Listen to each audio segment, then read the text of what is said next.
নমস্কার বন্ধুরা, কেমন আছেন সবাই? আশা করি সবাই ভালো আছেন, আমিও ভালো আছি। অর্পিতা ব্লগে সবাইকে স্বাগতম। অনেক দিন পরে ব্লগ নিয়ে আপনাদের সামনে হাজির। তো ডেলি ব্লগ না, এটা 2 ডে নাইট ব্লগ নিয়ে আপনাদের সামনে হাজির হয়েছি। অনেক দিন পরে এসেছি তো একটি অ্যাডভান্স ব্লগটা আর কিছুই না। চলুন, আমাদের ধান কাটা হচ্ছে, এটা নিয়ে একটা ব্লগ করি। কি কি করেছি আমরা ধান কাটার সময়, ধান তোলার সময়, চলুন দেখে নিন।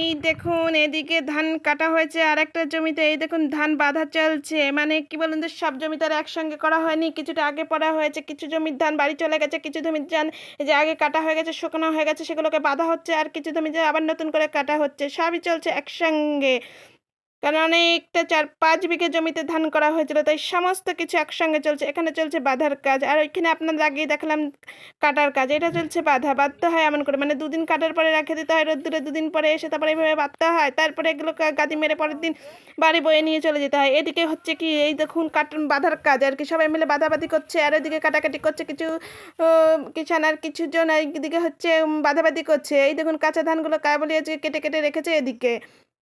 আবার ওই দিকে দেখুন বয়ের কাজ চলছে, আরও কিছু ধান এই জমির ধান বাড়িও চলে গেছে। সমস্ত কিছুই একসঙ্গে হচ্ছে, কারণ সামনেই বৃষ্টি।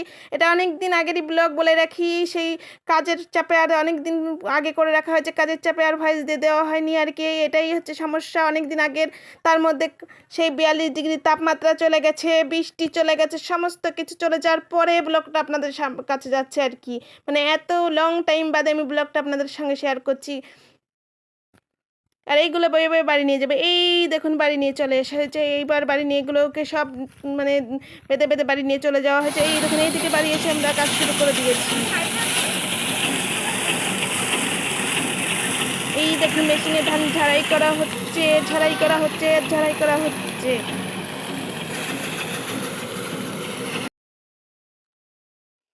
এখন আমি একটু রেস্ট নিচ্ছি, এবার অন্যরা ঝাড়াই করছে দেখুন বোন, আর এই যে ছোট ঝাড়াই করে নিচ্ছে আর কি।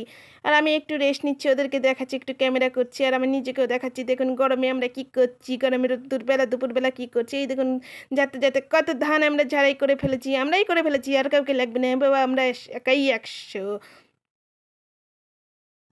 এদিকে আপনাদের সঙ্গে অনেক দিন আমাদের কোনো কাজ বাজ মানে কোনো ডেলি ব্লগ শেয়ার করা হয় না, তার জন্য দুঃখিত। এবার দেখি কাজটা একটু চাপ কমবে, মানে চাপ কমলে আবার নতুন করে ব্লগ শুরু করে দেবো। এদিকে ধান পানের কাজ নিয়ে অনেক দিন ব্যস্ত ছিলাম। এদিকে যে মাড়াই করা চলছে আর কি। আজকে পায়ে দিচ্ছি, বাবা বলেছে কালকে থেকে মেশিন সেট করে দেবে, আজকে পা দিয়েই আমরা মাড়াই করছি আর কি।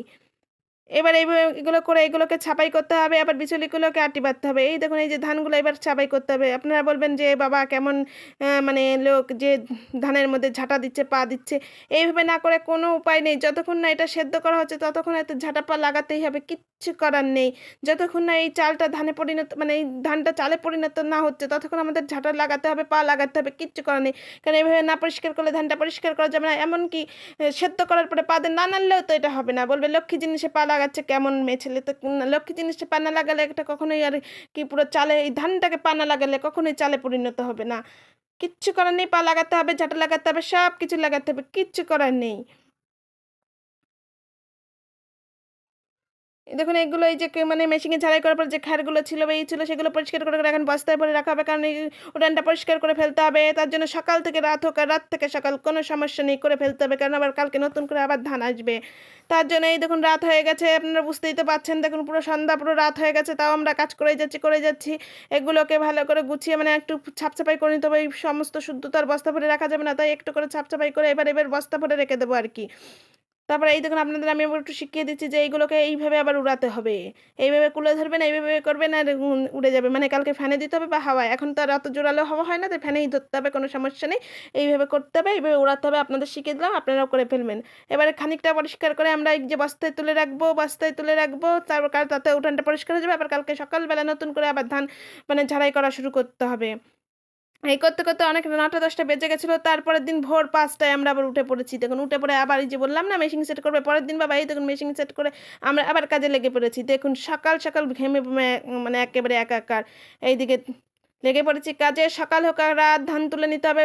আপনারা তো জানেন 4 তারিখ থেকে বৃষ্টি ঢোকার কথা ছিল, সেই ভয়তে আর কি, তো ঢুকতে 2 দিন লেট করেছে, তবুও ভালো। তো আমরা ধান টানগুলো নিয়ে পারিনি, তারপরে বৃষ্টির মধ্যেও পড়তে হয়েছে। যতই আগের থেকে কাজ শুরু করেছি, কারণ সব তো আর নিজেরা করা যায় না, বইয়ের তো আনতে হবে লোক দিয়ে। সেই বয়ার লোকটাই সমস্যা হচ্ছিলো, বয়ার লোকই পাওয়া যাচ্ছিল না। এই দেখো আজও দিন থেকে রাত হয়ে গেল, বললাম না 2 ডে নাইট ব্লক আর কি, আপনাদের আগেই বলে রেখেছি। তো 2 ডে মানে আগের দিন হচ্ছে 2 দিনের ব্লগ আপনাদের সঙ্গে শেয়ার করছি। তারপরে কাজের চাপ এত বেড়ে গেছে, আর কোনো মানে ভিডিও সেভাবে করে রাখতে পারিনি, তোর জন্য আপনাদের সঙ্গে পরে শেয়ারও করতে পারছি না আর কি। তাও আবার এটা অনেক দিন আগেই করে রেখেছি, এতদিন পরে শেয়ার করলাম কাজের চাপে। এই দেখুন আবারও সেম প্রসেস, এভাবে ধান ঝাড়াই করে ধানগুলো আবার পরিষ্কার করে রাখতে হবে। দেখুন গরমে পুরো হাঁপিয়ে গেছি, এখন রাত অনেক বেজে গেছে। এই দেখুন কাজটাও শেষ হয়নি, তাও কাজ চলছে। দেখুন আমি না আমার পেছনে সবাই সবাই এখনও কাজে ব্যস্ত, মানে যে যার মতো। আমি ফাঁকতালে একটু আবার ভিডিও করে নিচ্ছি, কোনো সমস্যা নেই। কাজ করতে হবে, ভিডিও করতে হবে, সবই করতে হবে, কি তাই তো বন্ধুরা? নাহলে আপনারা বুঝবেন কি করে কৃষকরা কেমন করে কত কষ্ট করে মানে ধান থেকে চাল পরিণত করে। এ তো শুধু দেখালাম ওঠানোর প্রসেস, যে সেই লাগানো থেকে শুরু করে সেই এই পর্যন্ত কত কষ্ট না করতে হয়। এখানে আবার ক্যামেরা দিদি বলছিল একটু, মানে বোনকে বলছিলাম একটু হাই বাই করে দেবো, বলছে আমার আর বলার ভাষা নেই, আমার কষ্ট হয়ে গেছে গাইজ, আমি এখন কিচ্ছু বলতে পারবো না। অন্য কোনো ব্লকে আপনাদের সঙ্গে অনেক কথা বলবো, এখন আর কিছু বলবো না। এখন মানে 8টা 9টা বেজে গেছে, কাজগুলো শেষ করতে হবে, আবার পরের দিন সকালে আরও কাজ আছে। তাই বলে ও তো চলে গেল, আমি আর কি, আমি আপনাদের দেখাতে থাকছি। দেখুন এত ধান এখন ওই করে মাড়াই করতে বাকি, এখনও সে রাত হয়ে গেছে, আমরা এখনও কাজ করেই যাচ্ছি। আমি খুব ক্লান্ত, তাই এবার একটু আপনাদের বলছি। তাই আর কি বলছিলাম বন্ধুরা, যে একজন কৃষক কত কষ্ট করে একটা ধানকে, মানে একটা চারা গাছ থেকে, সেই চারা গাছ থেকে ধান তৈরি করে, সেই ধান থেকে কেমন করে চাল করতে কত কষ্ট করতে হয়, তাও আমরা কৃষককে সম্মান করি না আর কি।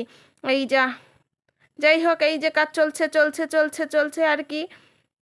এই দেখুন কি প্রসেসে আজকে আমরা মাড়াই করছিলাম। ওই দেখুন ওইখানে মোটর চালিয়েছিলাম, আর এই দড়িটার সাহায্যে ঘুরছিল আর কি। তো অনেকটা সুবিধা হয়েছে আর কি, পা দিয়ে অত কষ্ট করতে হয়নি। বন্ধুরা এইভাবেই মানে এত কষ্ট করতে হয় ধানটাকে মানে বাড়িয়ে এনে, তারপরেও এত কষ্ট করতে হয়, এই আপনাদের সঙ্গে শেয়ার করার ছিল আর কি, এটাই শেয়ার করলাম। আর এই দড়িটা দিয়ে এইভাবে মানে টেনে বাঁধা হয়েছিল। আপনারা যারা দেখছেন তাদের মধ্যে যদি কেউ ধান চাষ করে থাকেন এইভাবে করতে পারবেন। Thank you for watching guys, ta-ta bye bye, দেখা হবে নেক্সট কোনো ব্লগে। গুড নাইট, ভালো থাকবেন, সুস্থ থাকবেন, টাটা।